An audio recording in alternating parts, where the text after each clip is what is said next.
My name is Idris Al-Mansur, and when I think about the life I had before that morning, I remember how right and organized everything seemed. My family lived in Dearborn, Michigan, a city where being Muslim was not uncommon. I grew up surrounded by friends and neighbors who shared our faith. In our house, Islam was more than a religion. It was a way of living, a compass that guided every decision, every gesture. My father, Khalid, was the pillar of the house. Always serious, he insisted on discipline, observance of prayers, and reading the Quran. My mother, Amina, was her perfect complement, a loving, compassionate woman who helped anyone who crossed her path, regardless of religion or status. Idris, my father often said, faith is not just what we believe, it's how we act. Never forget that. I didn't forget. I have always been diligent in my religious practices. I woke up for Fajr prayer before dawn, even though my eyes were heavy with sleep. At school, I avoided bad company, and during classes, if I heard something that went against our faith, I kept it as a mistake from the outside world. For me, Islam was the only true path, and anyone who did not follow that path was inevitably wrong. However, there was a point where my faith began to mix with something darker, pride. I would see other Muslim colleagues who were not as strict as me, and I would silently judge them. When I met Christians, Jews, or atheists, I felt a mixture of pity and superiority, as if I knew something they didn't.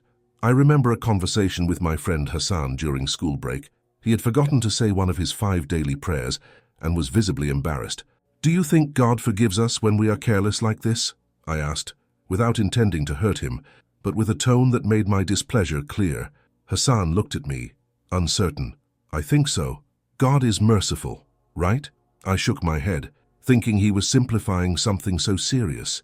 Merciful, yes, but also fair. We cannot expect mercy without effort. That day, I felt even more steadfast in my religious practice.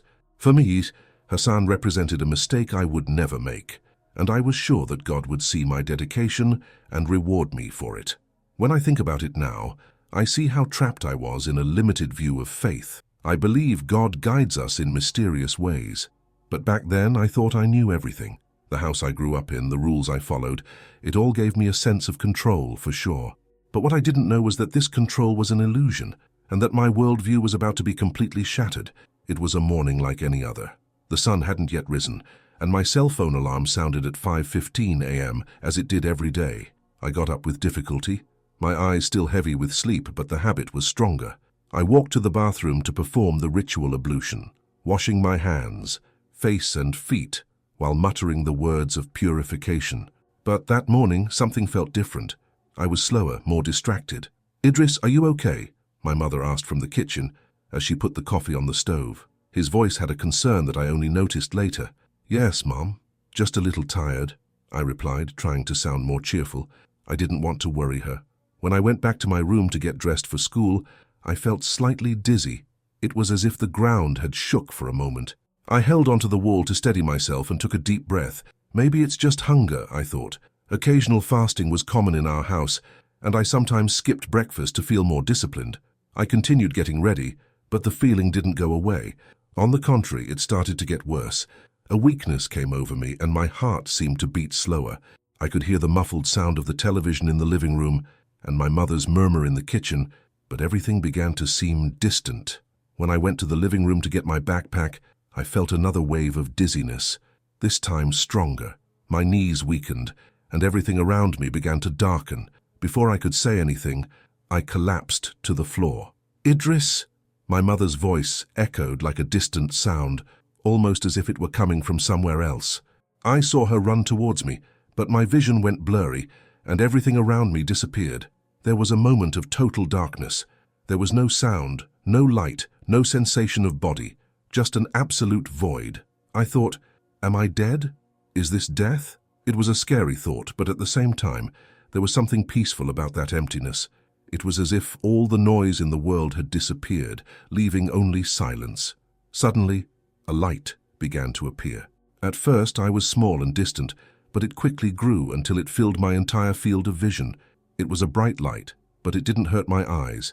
If I still had eyes in that state, I felt a wave of warmth and comfort coming from her, something I had never experienced before. As I floated toward the light, a feeling of anticipation washed over me. There was no fear, just curiosity and a strange feeling that something important was about to happen.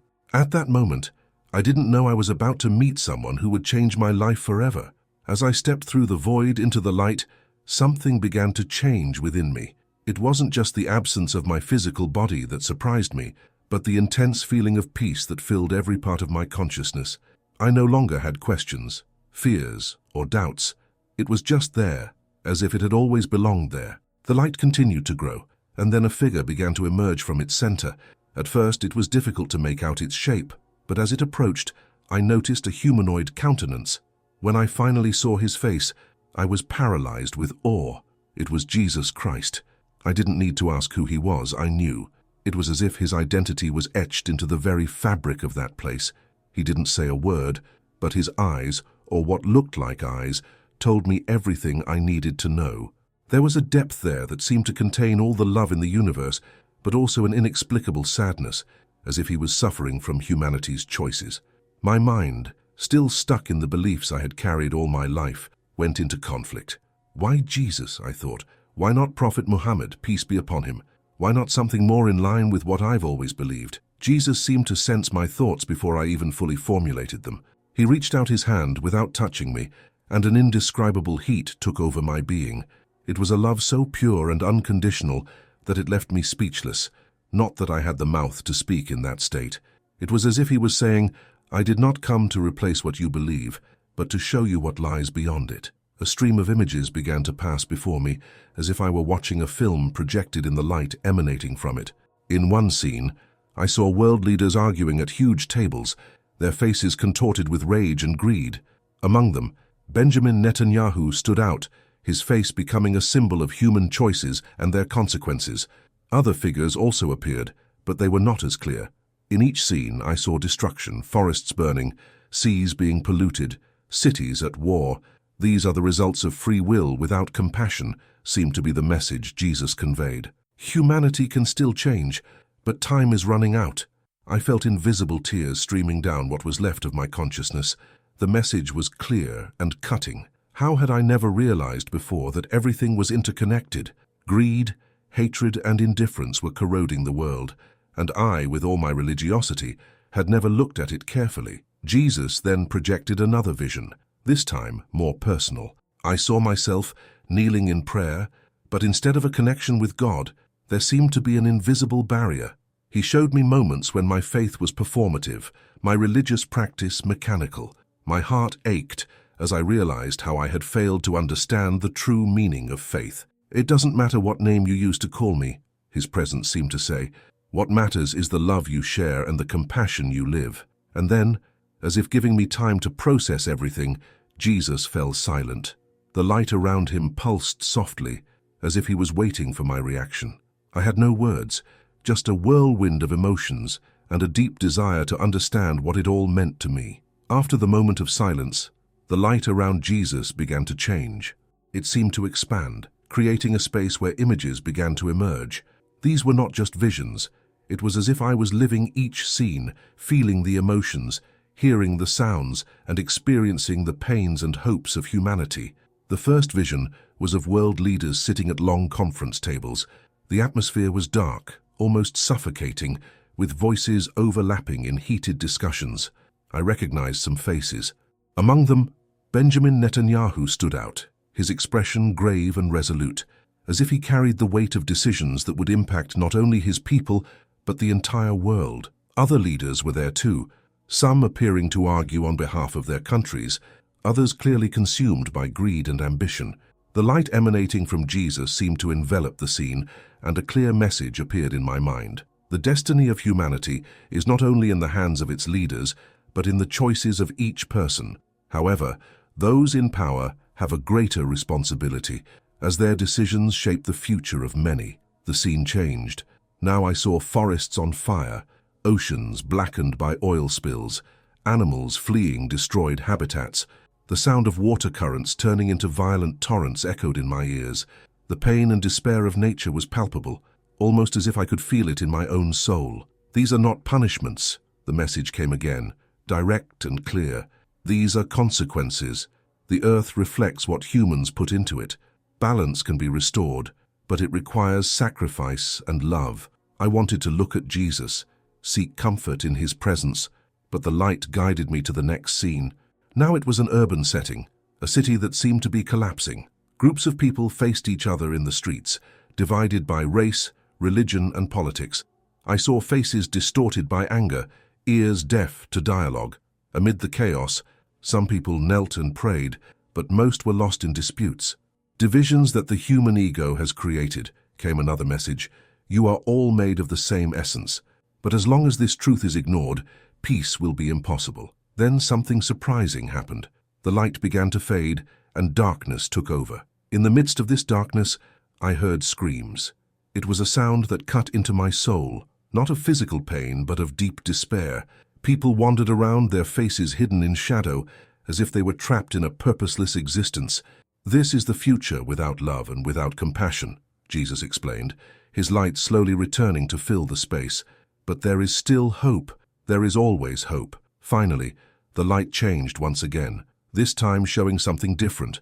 Small acts of kindness. I saw people helping each other, communities coming together to protect nature, leaders giving up power in favor of their people. Despite the simplicity of these actions, the impact was immense. The earth seemed to breathe a sigh of relief, and people smiled with genuine peace. Every choice counts, was the final message. No matter how small it seems, every act of love is a seed for a better future. I was ecstatic, but also overwhelmed.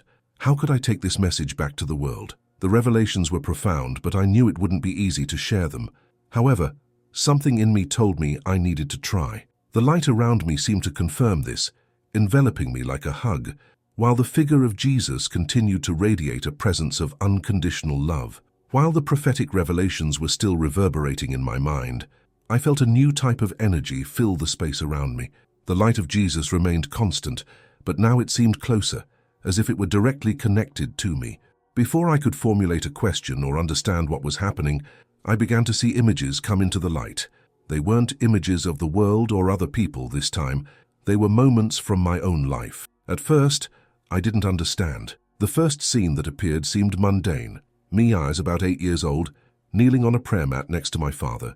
He was reciting verses from the Quran in his steady, resonant voice, and I, with my gaze fixed on the floor, repeated the verses without fully understanding what they meant. As the scene unfolded, a strange feeling ran through me. I wasn't just seeing, I was feeling. I felt the anxiety of my younger self, worried about getting every word right so as not to disappoint my father. I felt my father's pride as he watched me, but I also noticed something I had never noticed before, the disconnection of my own heart in that moment. The scene changed. Now I was at school, around 12 years old, arguing with a classmate called Daniel. He was a Christian, and in our conversation I tried to convince him that his faith was wrong. My voice was firm, almost accusatory, while he defended himself, visibly uncomfortable. "How can you believe something so illogical?" I said, crossing my arms. "If God sent a final prophet, why follow something that came before him?" Daniel had no immediate response. He just looked down and mumbled something I didn't hear. At that moment, I felt victorious. But now, watching the scene, I felt something completely different. I realized the pain I caused him, the unfair judgment I imposed. I wasn't interested in sharing something of value. I was interested in winning an argument. Another scene emerged, this time much more recent. It was an ordinary night, and I was sitting in my room, performing the evening prayer. My voice recited the words, but my heart was far away. I thought about schoolwork, the next day's tasks, anything but the meaning of what I was saying. Prayer was just another item on the list I needed to accomplish. "You were not wrong in seeking faith," a silent voice seemed to echo within me, "but you were lost in the form and forgot the essence. Love is the basis of all true faith." The light around me began to gently pulse, and with each pulse, more scenes from my life appeared. Moments of kindness, like when I helped an elderly neighbor carry his groceries, but also moments of selfishness, when I ignored someone's needs because I was too busy. I saw everything with painful clarity, but there was no judgment in those visions, just a deep understanding of the impact of my actions, good and bad. "Faith without love is empty," seemed to be the message that ran through all these scenes. No matter how devoted you are, if there is no compassion, faith becomes just a ritual. When the visions stopped, I felt a mixture of regret and relief. It was as if a weight I had been carrying without realizing it had been lifted. I understood that my life was not just about obeying rules or following religious practices. It was about living with authenticity, love, and purpose. Jesus was still there, his presence emanating peace and understanding. He didn't condemn me for my mistakes, but he showed me that I had a choice. I could continue living by rote, or I could start incorporating the true meaning of faith into every aspect of my life. After reviewing my life, I felt something bigger was about to happen. The light around Jesus began to pulse again, but this time, there was a different energy in the air. It was as if the entire universe had become silent, awaiting a crucial moment. His presence remained radiant and loving, but now there was a seriousness in his eyes, as if he were about to hand me an immense responsibility. Without saying a word, Jesus stretched out his hand, and a new vision took shape. It was as if I was viewing the entire world from above, observing lives being lived in millions of places at once. In a corner, I saw a child crying from hunger. In another, a family embracing in the midst of a natural disaster. In yet another, a simple act of kindness, a woman offering food to a homeless man. These images were interspersed with flashes of darkness. I saw human figures, but their faces were obscured, their actions guided by fear, hatred, or greed. They spread destruction, divided communities, and ignored the suffering of others. They didn't seem to realize the impact of their choices. Then, for the first time, I heard a clear and direct voice, not with words, but with a message that resonated within me. The world is at a turning point. Every action, every choice shapes the future. You have a role to play. My heart started to beat faster. I felt the magnitude of what was being said. A role to play. But how? I'm just a 16-year-old kid, trying to live my faith. How can I make a difference in such a big and complicated world? Jesus seemed to sense my hesitation. His presence radiated even more love, dispelling my doubts for a brief moment. Then he showed me a final vision. I was back in my city, interacting with people. It was not a grand vision of speeches or crowds. It was something simple. I was helping a neighbor, comforting a friend, being kind to a stranger. Small acts of kindness, but they seemed to create ripples of change that spread beyond what I could see. The message was clear. You don't need to change the whole world. You need to change the world around you. Every act of love creates an impact greater than you realize. Then came the decisive moment. The light around me intensified, and I realized I had a choice to make. I could remain in that state of eternal peace, away from the pain and difficulties of the physical world, or I could return.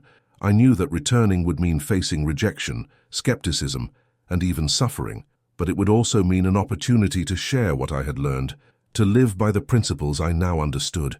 Choose, the voice boomed. Both paths are valid, but only one allows you to continue growing and helping others grow. I closed my eyes, if I still had eyes in that state, and felt my heart lean toward return. It wasn't an easy decision, but it was the right one. I knew there was a lot of work to do. When I opened my eyes again, the light began to dissipate, and the presence of Jesus gently receded. Before disappearing completely, I felt one last message in my soul. Live with love. Spread compassion. The rest will come. When I opened my eyes, everything seemed both familiar and strangely distant. The hospital's overhead lights glowed brightly, and the sound of machines monitoring my vitals echoed softly around me. My vision was blurry at first, but I soon noticed the face of my mother, Amina, above me. There were tears in her eyes, and her expression was a mix of relief and worry. "Alhamdulillah, you're back," she exclaimed, grabbing my hand tightly. "You gave us a scare, Idris." My throat was dry, and the words didn't come out easily. I felt like my entire body had run a marathon. Still, I tried to smile at my mother, but something inside me knew that the smile didn't capture the depth of what I had just experienced. My father, Khalid, appeared soon after, looking even more serious than usual. The doctors said it was syncope, something related to the heart or low blood pressure, he explained quickly, his voice firm but with a hint of vulnerability. "You passed out at home, and your mother called the ambulance." I tried to nod, but my mind was far away, trying to process what had just happened. I wanted to tell everything right away about the void, the light, Jesus, and the revelations. But how could I put something so vast and profound into simple words? Even thinking about saying I saw Jesus seemed impossible at that moment. considering the beliefs of my family and community. "I'm fine, Dad," I managed to say, my voice hoarse. It was weird, but I'm fine now. My mother began to cry again, and my father, with all his stiffness, gently touched my head, murmuring a prayer of gratitude. I watched them both and felt a weight in my chest. How could I explain that I had returned to the physical world with a mission, that the boy they knew would never be the same again? When the medical team entered the room, conversations turned to diagnoses, exams, and recommendations. As everyone talked around me, I felt a growing discomfort. I was physically present, but my spirit felt out of place. The world around me seemed noisier, more chaotic than before. Every sound seemed to echo louder. Every movement seemed faster. It was as if I was seeing everything from a new perspective, but no one noticed the change in me. Later, when I was alone in the room, I closed my eyes and tried to remember the feeling of light and peace that I had experienced. But she seemed distant now, almost like a dream. I touched my forehead, trying to feel any trace of that presence, that mission that Jesus had given me. I knew I was back, but what would I do now? When my mother returned, she brought my Quran and placed it on the table next to the bed. "Here," she said with a soft smile, "you always find solace in that." I thanked him, but I didn't touch the book right away. Instead, I looked at him with a new understanding. The words I once recited automatically now felt like an invitation to something greater. They were no longer a ritual, they were an opportunity for connection. That night, lying in that hospital room, I made the decision to start living differently. I didn't know where to start or how to share what I had seen, but I knew I had to try. The mission was not to convert anyone, nor to challenge the faith of others. It was simple: live with love, spread compassion, and help others see that regardless of our beliefs, we are all part of something bigger. After a few days in the hospital, I returned home, but nothing felt the same. The streets of Dearborn, the conversations at home, even the familiar sounds of the neighborhood mosque seemed different. I was still Idris, but at the same time, I was no longer the same. I carried something inside me that I didn't know how to share. My mother and father treated me with care, as if I were fragile after the incident. They checked on me frequently, asking if I was feeling okay. I responded with a simple yes, but I knew the change in me wasn't physical. The first people I tried to share what had happened with were my closest friends. During a break at school, I gathered Hassan and Omar at one of the cafeteria tables. "I have something to tell you," I began hesitantly. "Something that happened while I was passed out." Hassan looked at me curiously, while Omar joked, "Did you see an angel? Or did you go straight to paradise?" I laughed awkwardly, but continued, "Not exactly. It was more than that. I saw Jesus." The silence that followed was heavy. Hassan frowned, confused. "Jesus? What do you mean? You are Muslim, Idris. Why would you see Jesus?" "I don't know," I admitted, feeling the weight of skepticism in their eyes. "But it was real. He showed me things about the world, about ourselves. It was more than I can explain." Omar shook his head, laughing nervously. "That sounds like a Christian thing, Idris. Are you sure you didn't hit your head?" Hassan, on the other hand, looked more serious. "Do you think this means something? That God is trying to show you something?" I nodded, relieved that he was at least considering the possibility. "Yes, I think it means we are more connected than we realize. That no matter what we call God, love is what really matters." For a moment, Hassan was silent, but then he changed the subject uncomfortably. Omar, in turn, just shrugged and walked away. I realized there that the reaction I would face from people would not always be understanding. At home, the situation was not much different. My mother seemed concerned when I mentioned Jesus in conversation. She quickly interrupted me. "Idris, you were sick. Maybe it was a dream. Allah guides our hearts, but we need to focus on our faith." My father was even more direct. "This is not something you should share. Islam is clear, and we follow the truth that the Quran teaches. Don't let yourself be confused." I wanted to argue, but I knew it would be useless at that moment. So, I chose to remain silent, keeping my experiences bottled up inside. But something inside me insisted that I needed to live up to what I had learned, even if no one understood it. I started with simple things. I went to the elderly Christian neighbor, who lived alone on our street, and asked if he needed help with anything. He seemed surprised, but accepted my offer to mow his lawn. At school, I began to listen more than talk, especially in religious discussions. Instead of debating, I sought to understand others' perspectives, even when I disagreed. Some noticed the changes. "Idris, you're more calm," commented a teacher, "more open." It's good to see, but not everyone took it well. Some friends began to withdraw, especially when I refused to participate in critical or intolerant conversations.